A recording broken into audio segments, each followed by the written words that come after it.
Well, good morning, everybody. It is now 9 a.m., so let's go ahead and get started with a quick introduction before I turn over the webinar to our presenters. So welcome to today's webinar on a comparison of traditional to digital advertising. My name is Kristen Schwartzbauer, and I'm a marketing project manager here at PureDriven, and I'll be an organizer on today's webinar. I'm also joined by my coworker, Josh Deming. We help him run the webinar in the background. So say, Josh. Just a couple housekeeping points we want you all to know. First, we will be sending out a copy of slides and an audio recording of this webinar within the next week. And second, and most importantly, I definitely and all of us really encourage you to ask your questions as you have them. As we go throughout the session today, we anticipate that there'll be a few questions coming to your mind. So please use the questions feature on the right-hand side of your screen. You should see that control panel there. Go ahead and get that question into us, but note that we will hold on answering them until the end of today's presentation. Now that that's out of the way, we're ready to begin, and I'd like to introduce Matt Barrett, a Business Development Manager here at PureDriven. There's a little known fact out there about Matt, although as we do more and more of these webinars, it becomes more and more well known. Matt actually graduated college with a degree in aeronautical science. But luckily for PureDriven, Matt found that watching the skies really didn't offer him the satisfaction of being able to help people grow their business every single day he stepped into the office. And it has to be an office large enough to accommodate his pacing, is if you ever come visit our office, you'll see he literally gets so excited when talking to his customers on the phone, he just can't sit down.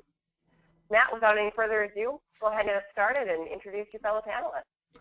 Well, hey, Kristen, thank you for that. And everybody, I'm really happy to get to be here today to spend just a few minutes talking with you guys on something that is so important as marketing, but especially to dive into something that's had so much change in the past 3, 5, 8, 10 years. Something that really we need to get a handle on now to make sure that as many people are coming into your stores we need. So I'm excited that we get to spend a few minutes here today. I'm even more excited about who we have with us, because we have two what I truly consider to be experts in each of their fields. Chris Swanson is here with us. He is the CEO here at PureDriven. I am fortunate to get to call him my boss. I come to work every day. We have a great time. He's a man of true integrity. I'm very, very happy to get to work for him. He's been an entrepreneur his entire life, but really besides building, managing many different businesses, his wheelhouse is digital marketing. He's got over 13 years of experience helping clients grow their business through the use of the internet. Chris, I'm happy to have you today. Thank you for taking time out of your schedule. Go ahead and pop in and say hello. Wow, Matt, thank you for those kind words. I don't know if I've ever heard you say that before, so I think I hopefully got that recorded. But, well, hopefully, because you'll never hear me say it again. So it was a one-time thing. Thank you again. Yeah, I just want to say thanks and thank you for that. And then thanks to everybody that joined us today. We really appreciate you being on this call, and I'm excited to talk with you about both digital and traditional marketing. Perfect, my man. On the other end, we've got another absolute expert, except for on this time we're talking about the traditional side of marketing. Mark is here with us. He's the president of Mark for Marketing.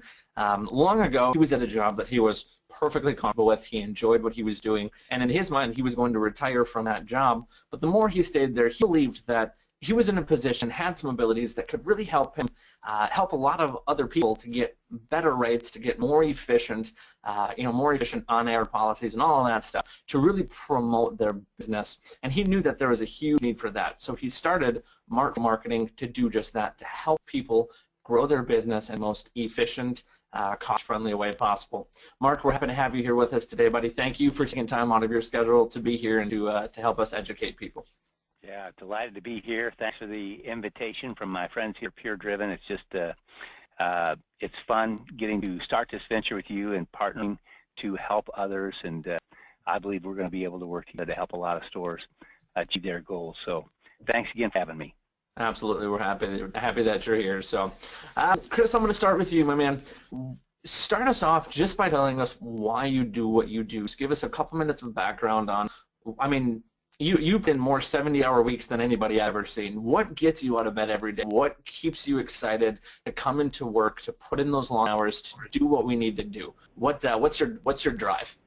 Well, I mean, first of all, I mean, we have a great team, and it's fun people to work with that are just amazing fun. But also just kind of taking a step back. It's probably the story of my childhood.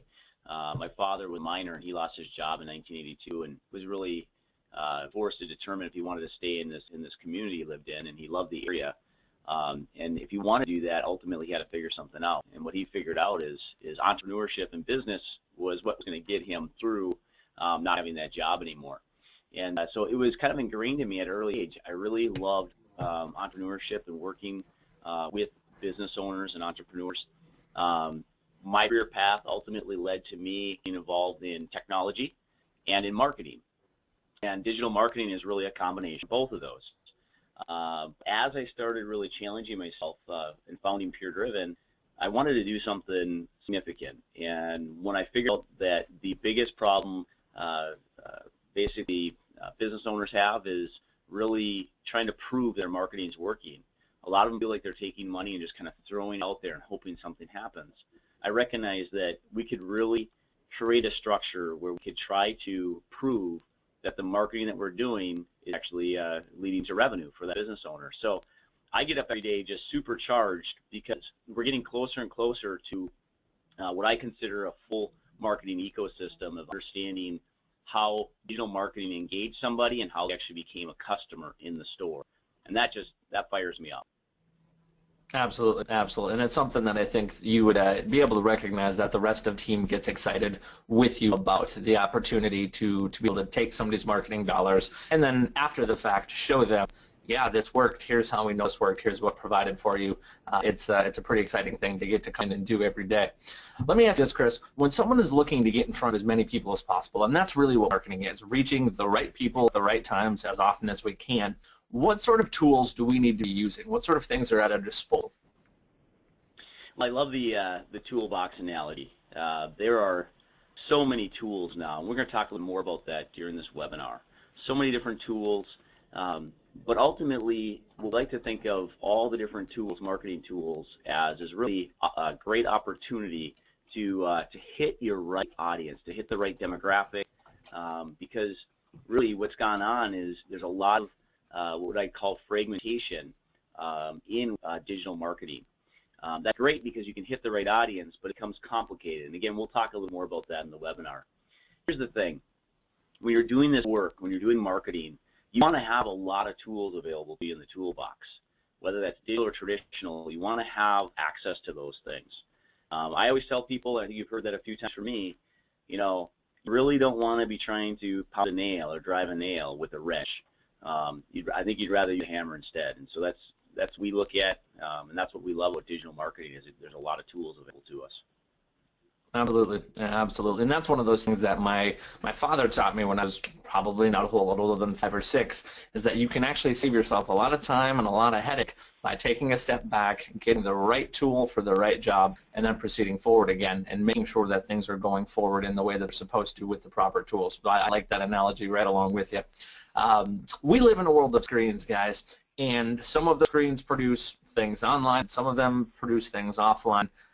We know that we're still in an age where it's really important to do both. Mark, I'm going to throw it over to you now. Give me just a couple minutes on, why is it still important to be doing that, TV and radio side of things? Well, I've always looked at the traditional media as what somebody would refer to as air cover during a time of war. You could have troops on the ground and you could be advancing them against enemy positions.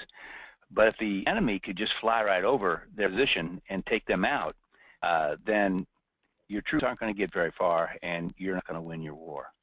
And that's really the way that television and radio have been over the years for us, is that it's by using those that we can really establish what we call TOMA, or top mind awareness. And this really means everything. And if people, when they think of your product, if they think of you first, if you have that top of mind awareness, that's going to go a long way toward them feeling like they're familiar with you and really being able to place their confidence in you and want to try your product. And so I've loved what's happened so far with my stores, with the digital online that I've received from PureDriven. I think it's really been a big help, and it's really come of age, and it's time. It's just flat time for people to enter into that arena. And we've seen some good things happen, but I know I'm always going to also have my air cover going at the same time, and as a result, we're going to have a better result. Absolutely, and I think it's something that we could almost change this slide from saying there's room for both to saying there is need for both. Because that air cover, like you called it, is a great way to put it, because that reaches a lot of people. It's the mass way to go about it. And then the digital media tends to work on a more one-off base. We're reaching people individually and kind of a little bit more pinpoint. And that combination of those two things together can be very, very powerful. Now, Mark, I know you just mentioned your stores, but I don't think that people know that you own a Play-Dohs and things like that. I want to just take a couple minutes to go over just a few examples that we can produce of the people who have done the traditional and digital marketing together and done it well, and what sort of results that can have. And I'm going to start with you because, like you said, we've seen a lot of growth in your stores. So tell us a little bit about how you came to own your stores, what you own, and what we've been able to do as we've worked together with the traditional and the digital side of things. Yeah, thanks for that, Matt. No, we're very excited about what's going on in our store right now. It is kind of interesting. Years ago that I was working with a store down in Bloomington, Indiana, that was a Play It Again Sports, and I was helping them with their media because we've always had Mark4 Marketing, this ad agency. And at that time, he was telling me about the fact that he was doing a Play-Dohs closet, and that was coming into Bloomington, that he was going to do that. And I went down there to see the thing, and I thought, wow, I love this concept. I think it's going to do well. And that kind of began the venture of my wife and I really looking into it for ourselves, and brought one to Indianapolis. But this past May, we went to the Play-Dohs Closet conference down in Orlando, and that's where we really got introduced to the team from PureDriven and how they go about working with things. Which I'd like to say, number one, that this team is not only are they a good team and very skilled at what they do, but I really believe that they're pioneers in what they do because, being in this industry, I've worked with a lot of other people that do digital online, and I've never seen anybody put it together in the way that it's put together here, where it's just seamless and turnkey and just so easy for me to just to jump into it and not have to work my rear end off, so to speak, getting them everything they need in order to be able to help me. So we started June 1st with them, and we were really pointing toward back to school at that time, saying, we hope June and July will do well, but it's the end of July, early August that we're looking for a real peak, and we'd like to have everything in place in time for that peak. And we had a great June. July was kind of ho-hum for the first half of it, but then when the back to school got here, we were up significantly. And probably the thing that's been the most exciting to me right now is we've been out of back to school for, gosh, almost 3 weeks now. And the gains that we've had since we've been out of back to school have been so significant to us. And so we've already taken out a lease on a new space. We're going to move our store.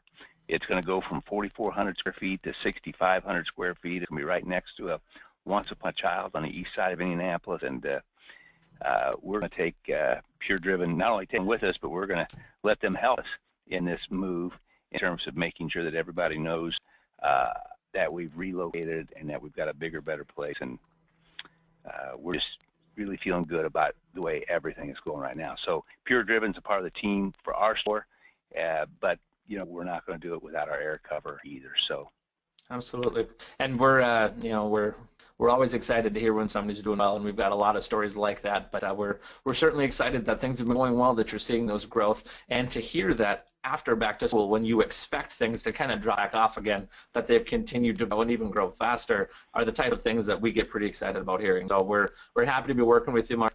Chris, on your side, do you one or two examples just of some other people that have done this but have done it right through the use of the right people and the right things, and what sort of results that's been able to show us? Thanks, Matt. First of all, I got to say, Mark, much appreciated. We really enjoyed working with your store. I know our team has talked a lot about that, and boy, we love helping out and really seeing those big successes. So that's pretty cool. One person that some of you, if you went and attended a Play-Dohs Closet show last May, you heard potentially Bill Craig get up. Bill is the owner of the Plato's Closet in Boardman, Ohio, him and his wife Ellen. And they also own a store on McKnight Road, Pittsburgh. And his numbers have been unbelievable. In 2013, he was at 1.5 million. 2014, he went to 1.7 million. And I believe he's on pace to break the 2 million, which is a pretty big deal, as we all know, in terms of a retail store. So that's exciting for him. But as you dissect what he's done specifically, because that's what I really want to talk with you about, he in May he came to me after the show 2014 and said, "Boy, I really want to do some things here for back to school coming up in the fall to get ready, but I'm doing some different things, but just tell me what I need to do. I want to run digital, and tell me what I need to do, because I want to be able to say if it worked or not. I don't want to come back and say, boy, I only got halfway in, and if I'd done this, that, and the other thing, it might have worked." And so we put together a nice strategy for him and a plan on the digital side, and started running that campaign. It took him about 60 days before that campaign really started kicking in and getting exciting. But he just started calling me and saying, "Boy, this is unbelievable." As he was presenting at the show, one of the things that he started talking about, and him and I had conversation about, was the fact that even though he was doing digital, he was also at the same time investing. He'd gotten involved in a local radio station, a country radio station there in Boardman. And so he was investing in some traditional as well. And what I've seen consistently in the story here is that if you can your marketplace, make an investment across both, what you often see is some really great results. And I've always been one that said, yes, I'm in digital marketing, but I am not opposed to people. It's not I'm against traditional marketing. I know it doesn't always, budgets don't always allow, because some of the traditional marketing can get to be very, very expensive. We'll talk a little bit about that in your future. But the point is that Bill has had a tremendous success in store, and we've seen some others. In the interest of time, I'm not going to jump into every one of the stories, but there's a lot of them. And I would love to, if you want to connect with me offline or connect with Matt offline, we'd love to have those conversations and different store owners who have had phenomenal successes running both traditional as well as digital campaigns. Absolutely. Those are some of our favorite conversations to have, when we can just sit and talk about, hey, this is how well this works, and if you're willing to do it right and put behind it what needs to be done, here's what can happen. So absolutely, reach out to us. We'll tell you all about it. I can talk to you for days about that. So, Mark, I'm going to throw it back to you for a second. We know that obviously the marketing ecosystem has changed, and that the way that it was done 5-10 years ago and the way that it's done now are two very, very different things. But the way that it was done yesterday, in this case, as we'll call it, is still important today, and it still matters, because that is still such a big part of how marketing works. But kind of explain to us what it used to be, and then I'm going to have Chris explain kind of what it's become now. But let's start with how that marketing ecosystem on the traditional side works. Things are changing, aren't they? And they have been changing all along. And I think back to about 15 years ago when we launched our Plato's Closet. And wow, how different everything was then. You're looking at about the choices that we had in order to launch our store, and they weren't near as many as what we have today. And so we jumped in, and somehow it got launched, and we were excited about it and thankful for it. But man, you don't have near the amount of tools. You didn't have near the amount of tools then as what you have today, because of the choices that people have. People just have an enormous amount more choices of how they can be spending their time now. Absolutely. And I think it's important to note too the fact that with something like radio or TV or print, even things like that, it's something where you get to take your message and you get to push it out to people, knowing that there's a pretty good chance they're going to see it, which if we look at the next slide here when we get to it in just a second, you're going to see that that's not the way that things work anymore. And that's kind of what I want you to speak to, Chris. How have things changed? What are we doing now? What is it like now? You make a great point, Matt.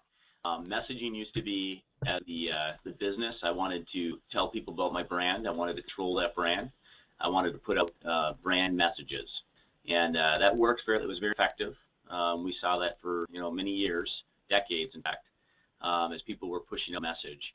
And then this little thing called the internet came along, and what started happening, as you can see from all these different tools that are available, and by the way, this is not even near all the different digital marketing tools that are available, but what started happening is the customers started getting the opportunity to communicate back. Again, broadcast used to push that message out, but technology now turns people into their own little broadcast stations, so to speak, and they're able to hop on Facebook and comment and like and post. They're able to engage, like things, comment on things. We all know that sometimes somebody behind a computer screen, they get pretty bold, and they're willing to give us negative reviews. And there's things that we can do to really help really make sure that there's positive reviews coming in too. But the point here is simply that the marketing has now become more customer-centric, and that the customer actually gets to respond to how they feel about things. And so business people are taking that and using that to their advantage and understanding different things they should be doing within their businesses, within their stores. And that's what's exciting about today, is that we know when we've hit the right spot or when we haven't, and that gives a great opportunity to engage with customers. Absolutely. And I think here again it's important to note that while one of the biggest differences that we've seen is the fact that now we can actually communicate and it's a two-way street. The other thing to look at too is the customer. When you talk about the customer-centric marketing, the customer now has a whole lot more control over when they're going to see us. It's no longer like, hey, if I'm sitting at home, pretty much my only option is to sit and watch TV. There's a million things for them to be doing, and even within each of those million things, they've got a lot of control over what do they see. They can turn things off. They can fast forward through commercials. They can shut off cookies on their computer. They've taken a whole lot more control over what marketing they do and don't want to see. It's important to make sure that you understand it as you go into the world now, and to make sure that you take that and use it to your advantage, the fact that they are in control, and we need to make sure that we're doing what works for them. But yeah, absolutely. I think it's absolutely imperative to know that two-way communication is also absolutely important to do. Mark, I'm going to ask you, when it comes to the actual dollars spent, what has the shift been from to away from towards, whatever you want to say? What has the shift been in the market in actual dollars and cents mode? It's funny because as a traditional media guy, I look at this, and the thing that jumps out at me is, the increase that's been coming on with the digital online. As I've mentioned, I think earlier in the broadcast, it's not something that can really be ignored any longer. It was something at one point that could be, but I think that day has come and gone. And the thing that I like about what's going on here is that the team that I'm working with here at PureDriven has really been pioneers, to be able to put these tools in that toolbox for you in such a way that makes it so seamless in order to do those things. But as I look at this, I see television is still, very dynamic. It's still being tuned in by everybody. There's still an enormous amount of money being spent on television, and I got a feeling next year when there's an election that, we're going to see that again. It's probably going to, I'm sure it's going to spike, because of it. Radio is the same way. It's not like radio is falling off the face of the earth or anything like that. Yeah, it's a little bit less. You know what? People are still tuning in, turning it on, and I listened to it on the way to work this morning, and it was like the conversation that took place there. I felt like I was connected to something, So it's still happening, But the thing that jumps out at me when I look at these things is just the emergence of the digital online.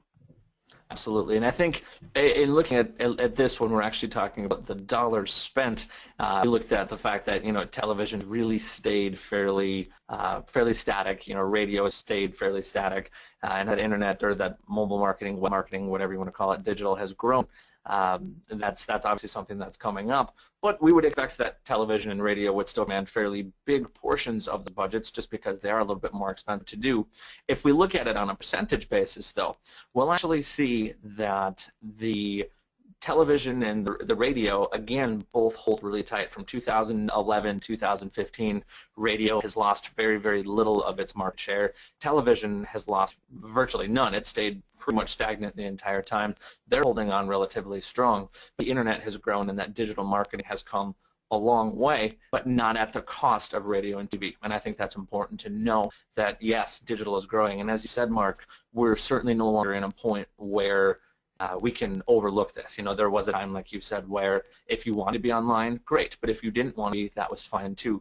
In the year 2015, we're past that point. And I think this just goes to show that while we've passed that point and we've come to a spot where digital marketing is absolutely something that has to be done, it's also important to note that it's not at the expense of radio and TV. Those still need to be done as well. You know, Matt, so if I can offer something interesting, because this is something that I noticed as the digital was coming on. I had advertisers who want to go into it and to do it, and I think before it's time. And so I had some of them who took large amounts of the dollars and started putting it toward a digital before it was time. Maybe they just weren't working with the right people. Maybe there just wasn't enough there, but I saw them really suffer loss as a result of thinking too soon that it had come of age. And that's why, you know, when I say now, when I say, hey, this has come of age, you know, I speak with, I think, a little more authority on that, having seen other advertisers who were, I think, burnt because they tried to jump in too early in the game. Sure. And that's it's huge when we can learn from what other people have done, and when we can learn and then take their information and not have to kind of feel that burn ourselves. So I appreciate throwing out there that information. So Chris, I'm going to throw it back to you, and I think I know the answer to this question, but when you look at the relationship between digital and traditional, are we looking at a friendly relationship? Is it a love-hate relationship? Do they get along great? Is something you should do, one or the other? What kind of, wrap that for us? Yeah, you know, I absolutely, before I jump into that answer, I just want to say this. I think there's a lot going on. And I think that absolutely, if done properly, if you do a good assessment and you're looking at what's happening, these tools, as Mark said, I love the analogy, providing that air support to the troops on the ground. The tools can work together very well between digital and traditional marketing. I think it's also key to note, though, that you really want people who are experts in those, and often it requires different types of people who are experts between traditional as well as digital. So friends. Perfect. I'm not real shocked by that answer. I kind of had a sneaking suspicion you were going to say friends. So I want to remind everybody real quick. I'm gonna hand it over to Mark in just a second. I do want to remind everybody though, if you have any questions, if anything isn't perfectly clear, if you want to know a little bit more about something, certainly shoot your questions into us. We've got some time set aside at the end to make sure that we can get to those. We want to leave being fully educated, knowing everything that we've got to teach you in a short amount of time. So certainly make sure you get those questions in. Mark, I'm going to hand it over to you here just for a couple minutes. Give me a little bit of information on a little bit more in-depth scale on what is radio still able to do, what is TV still able to do, why are they still important? Because again, we've spent a fair amount of time talking about how we're in a spot now where we have to do digital. There is no question there. And again, I want to make sure that people leave understanding that it's not at the cost of radio and TV. Those are still important to do as well. So kind of fill us in on why that's important still. Okay. I'd go so far as to say this. I would still be a little bit nervous about digital if it were not for the team of PureDriven, who had really been, like I was talking about, pioneers in that field, putting together the program the way they have and making it as accessible for everybody within these franchises as it is. The radio and television, though, I mean, they're still tuning it in. They are still turning it on. Granted, we know that it is not what it used to be. Man, when I got my agency going, I remember when there were 4 network broadcast channels, and man, cable was still being kind of talked about or are just being introduced. And so the amount of choices that have come on, since then are significant. But the erosion of what's happened to radio and television has not left it at all without power or without real ability to promote a product and to make that product recognized by the general consensus of people. So to ignore what radio and television can do in this day and age is not ignoring the elephant that's in the room. I think it's ignoring the whole herd of elephants that's in the room, because everybody is still tuning in. Fortunes are being made. Business is brisk. As you can see on this next slide, 81% of the people out there in their cars still say that AM/FM is the primary source of their entertainment while they're in their cars. And like I said, coming in this morning, I was just listening to the program and enjoying what the DJs were saying and feeling like I was connected with something that was really going on at that point in time, and it was kind of fun. I think it was a good start to my day as I came in. On this next slide, you'll see that word-of-mouth advertising is such a huge benefit that comes from radio, more than television, more than print, more than internet, although all of those have tremendous ability to influence the amount that your products are talked about, that our stores are talked about. But radio has it. It sparks conversation. Radio is connected to the community, to its listeners, to its friends, and it represents a trust and loyalty. As you see on this slide, most people have either called the radio station, they've met a DJ, or interacted with their station in some other way. They agree that their favorite stations reflect who they are as a person.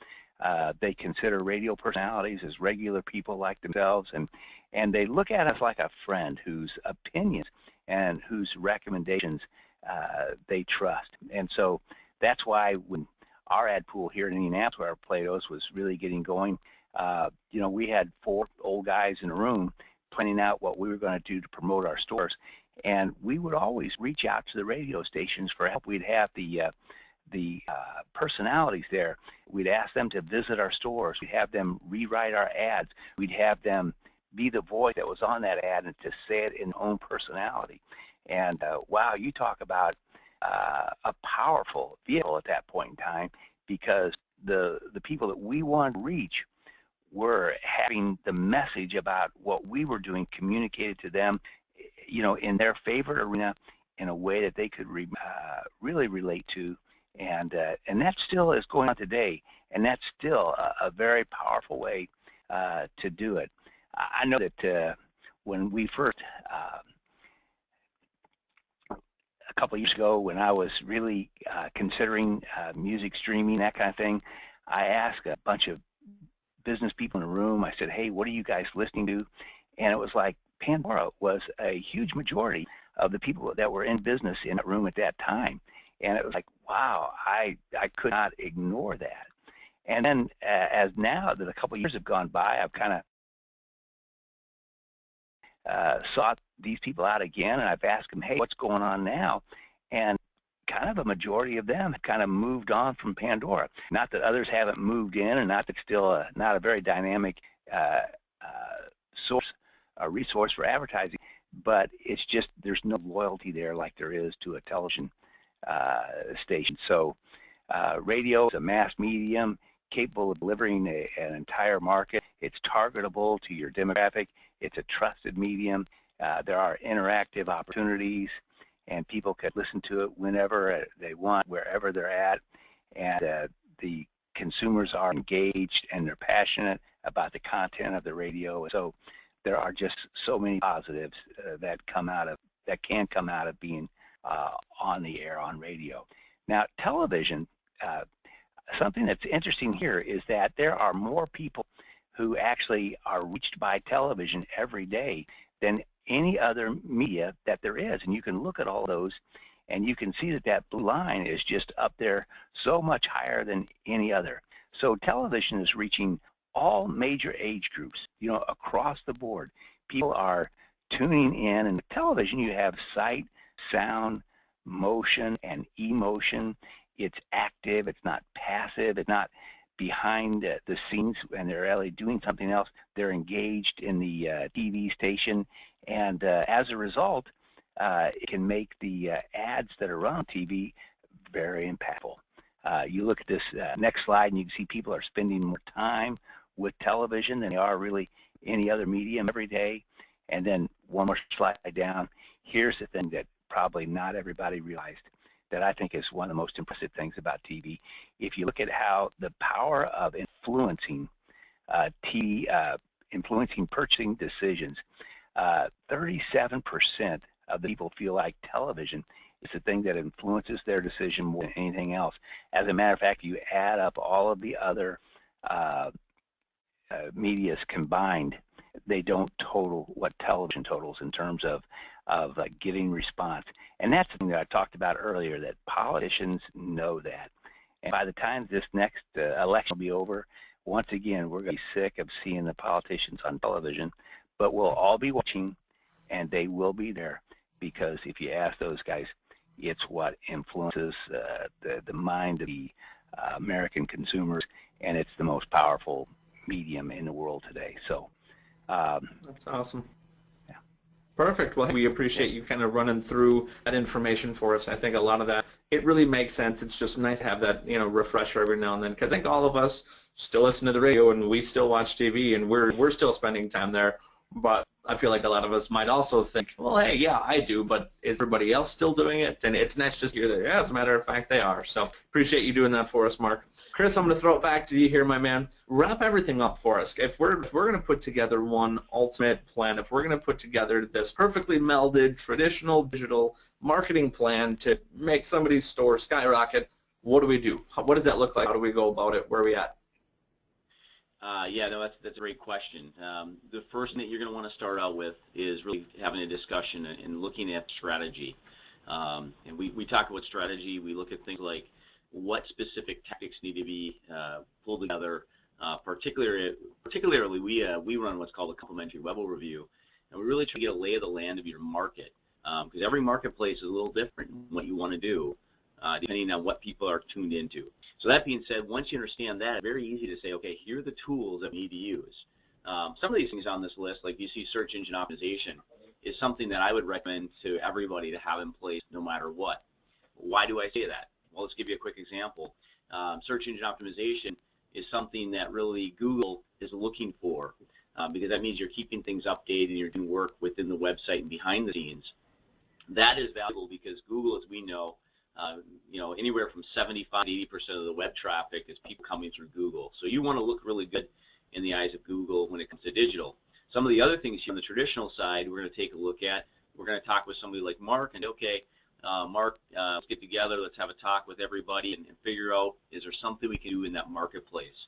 And that always is determined by many different things. Mark is the expert in that, and he can speak to that. But ultimately what happens is if you pull that together right, usually you start getting a really good assessment fairly soon, 30 to 60 days, what's working and what's not. And then you start making adjustments from there, Matt. And ultimately that leads to very successful campaigns, as long as everything is running smooth within the store. So it kind of boils down to starting with the right products, but then truly managing them well, paying attention to the analytics, looking over things, seeing what's working, what's not working, making the adjustments as we go. So it's not a one-size-fits-all, everybody does the same thing. It's more of a, hey, this is what we're going to start with, and then adjust it as you go. Absolutely, Matt. That's exactly key, and you quickly figure out what successes, where the successes will be, and then, of course, once you find that channel that's very successful, you really amp that up. Absolutely. Perfect. That makes sense. Well, guys, we're just about to get into the questions here. I do want to just thank everybody for spending their time with us today. Thank you for being here and setting aside a little bit for us. One other thing I want to throw out to you, that at the end of this next month, beginning of October, end of September, we do have our next webinar coming up. It is on the YouTube video ads, why they're effective, why you need to be doing them, what sort of results you can expect from them, all of that stuff. So make sure that you watch out for those emails coming out for that webinar. Also, I just want to mention, Chris had just spoken about the complimentary web overview. That's an awesome educational tool that we offer here. It's done with either myself or with our other business development manager, Joel. We'll be calling each of you just to see if it's something you're interested in doing, see if we can find a time on our schedule that matches.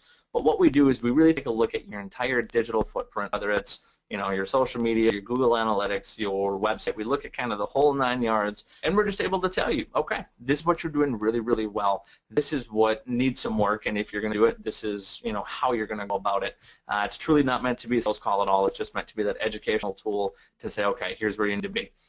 So I expect us to call out to you and see if that's something you're interested in doing.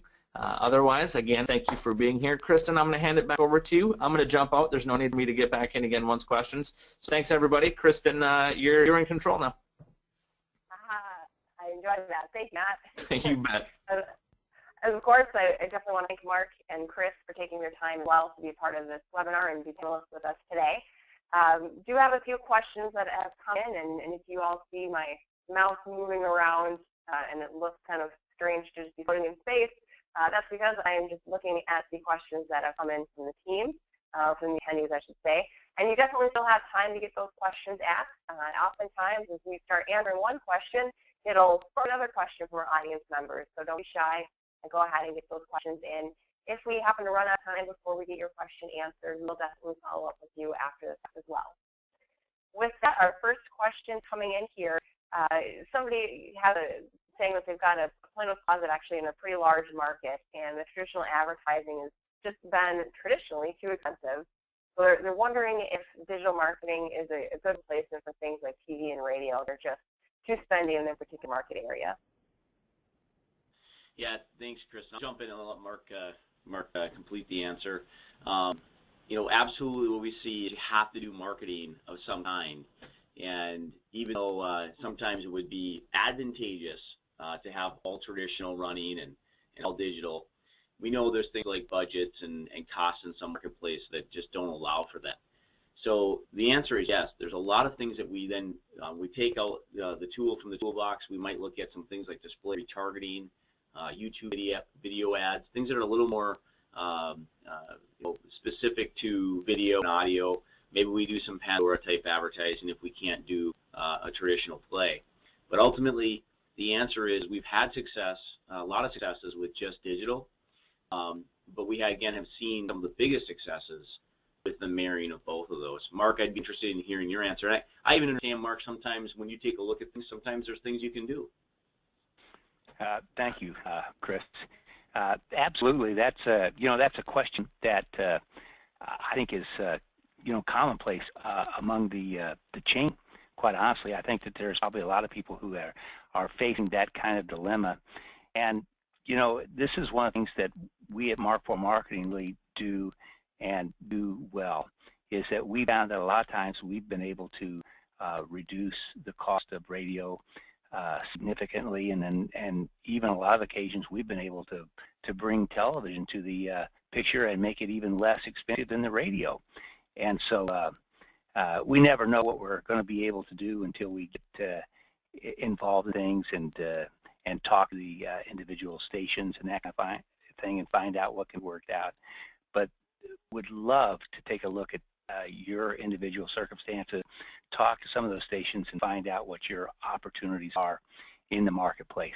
And the one thing that I do like about what Chris was talking about, especially, and I didn't feel maybe even he emphasized as much as he could, is being able to really target areas with some of those products that he's talking about buying as well. And so, man, if you contact PureDriven, if you allow us to go to bat for you, we're going to come back with what we really believe and have found are going to be your best opportunities to promote your business and to watch it grow. Well, great. Thank you guys for that answer. Our next question, have you done any comparisons with Pandora radio against more traditional radio advertising? They really are two different animals, and we have done some testing. As everybody knows, Pandora is a digital play, and we have been looking at that very carefully. But the thing that's really important to understand between those two products is really both of them serve a little different purpose depending on what you're trying to accomplish. Again, Mark talked earlier a little bit about personalities on radio. That's something that you're not going to get with Pandora. In fact, I had to run some errands this morning before I came into work. And I, like Mark, was listening to the radio and listening to some local DJs that I enjoy when I get a chance to listen. And so I was hearing those ads as they were coming through from those people that I really enjoy hearing from. With Pandora, you're not going to get that. It's a little less personal. But with Pandora, there's some things you can do, like you only show impressions to a very specific demographic, very specific listener audience. So that's nice as well. But again, everything has a little different purpose, and so we've seen successes and sometimes not big success in both of those products. You know, Chris, something that people can do as well is, you can go kind of back and forth. We've talked about this in terms of one of the biggest waste in advertising is underspending.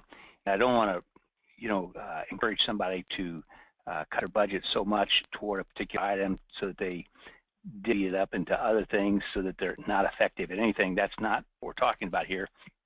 But we are talking about, running a good campaign on one vehicle and then perhaps doing a good campaign on another vehicle and getting the benefit of both those audiences and doing a good job with both of them. And so all of those opportunities are available to us. And I think that's one of the things I'm just, I feel like Matt, in a way, what Kristen was talking about with him, pacing in the room, because honestly, it makes me very excited about the potential for helping people to really just find the opportunities that are available before them and really maximizing what each of those opportunities are at that point. And I believe that that's something that if you'll come to PureDriven and this Mark IV marketing partnership, that you're going to find us working very diligently toward that effort. Well, thanks, Mark. I'm sure hoping that your office is large enough to accommodate pacing, just like Matt. Our next question, in general, how will I know that the money I'm spending on advertising is paying off? Well, go ahead. Go ahead, Chris. Yeah. Go ahead. Yeah. Take it. It's really, there's a couple ways to look at this. One is, well, I advertised, I did marketing, I have more revenues. It must have paid off. The other way is to take a little more of a scientific approach, although it's not all science, is to really look at the analytics and understand what's actually driving people into a web presence. And what we've found at PureDriven is when you start seeing traffic coming into a website, usually that's going to lead to foot traffic in your store. Now, the disclaimer is we have seen some stores that have problems internally, management issues, and they aren't able to deliver on the revenue when people come into the store. That's a whole separate issue. But the bottom line is that you can start tracking that traffic and start seeing the engagement. And usually shortly thereafter, you start seeing an increase in the sales within the store. And those are good points, Chris. I think that is so important because you're not always going to be magic, every time that you throw an ad out on the air or even on the digital. There are so many other factors involved in the marketplace, as we know. And sometimes business can be spotty. It's like right now, even when business is good, I've had a couple of days where, it wasn't. And so it's kind of, it's one of those things where you need to be consistent with what you're doing. You need to be constantly out there. And yes, I do believe that in the long term that the bottom line is the bottom line, and that there's going to come a point in time where business is going to have to increase, or else you're going to have to try some other things perhaps. But as I said before, I think there are lots of opportunities out there. Well, okay. Another good answer, guys. Thank you. Well, attendees out there, you've got a few more minutes to get your questions in if you've got them, because we're down now to the final question that I have in our list, and that is, what percent of my overall budget would you recommend that I be allocating to digital online advertising to more traditional means? That's a great question, and what we find, Kristen, is that as you do that initial study of what it is that you should be doing, and as you start looking at the budget, you're able to really understand the different allocations and where they should go. It's hard to just make a determination because every marketplace is different. Cost within a marketplace for traditional varies, but ultimately you'll really know what it looks like. We get a lot of people ask us what they should be spending annually overall, and if you talk to a lot of the different franchisors out there, they'll tell you that 5 to 7% for marketing is really a crucial number. But we're here to really work within your needs, and as a customer, if you have specific things that you're dealing with, we're here to help you. We're not here to break your budget or anything like that. So ultimately, at the end of the day, you're just really understand what you're first going to want to do, and then make those determinations, go and implement that, make the adjustments. Then you start to really see what's working and what's not. You can make your determination on what percentages are going to go to each one.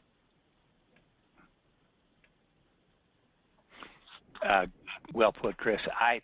It's going to be something I think that, is going to be a lot of times you're going to have to take the recommendations of others. A lot of times you're going to have to go with what's in your gut. I mean, I think that anybody in business, that's why you got in business, because you believe that you're going to be able to make these important decisions. Sometimes it's like business coming in, you feel better about spending, and other times you're not seeing it. It's like you want to hold back and make sure that you've got enough in the till to pay all your bills at the end of the day. And so there's going to be some ebbs and flows, and those are things that we're here for you. We're excited about working with you on those things and believing that we're going to be able to put it together so that at the end of the day, your business is promoted in the most effective way possible and within the constraints of your budget. Wonderful. And that actually brings us to the end of our questions section. So as we close here, Chris and Mark, any final words of wisdom you'd like to share with the group? Well, go ahead, Chris. Yeah, okay, sounds good. First of all, I just want to say thank you to everybody who joined. It's always great to get on this and share. I want to thank the team for producing this and putting it together. They do a great job as always. But Mark, I want to thank you. I appreciate your willingness to share about traditional, and I'm excited as well to be working with you. And thank you for your time in this. And everybody that's out there, again, I appreciate your time. Yeah. Chris, thanks for having me on the webinar with you, and everybody, thanks so much for tuning in, and we hope we have opportunity we can talk to you in person and talk about your individual circumstances and see if we can point you to where some of those opportunities are for you that are going to build your business, make it grow. Thanks so much for having me. Thanks, everybody. Much appreciated. Goodbye. Yep.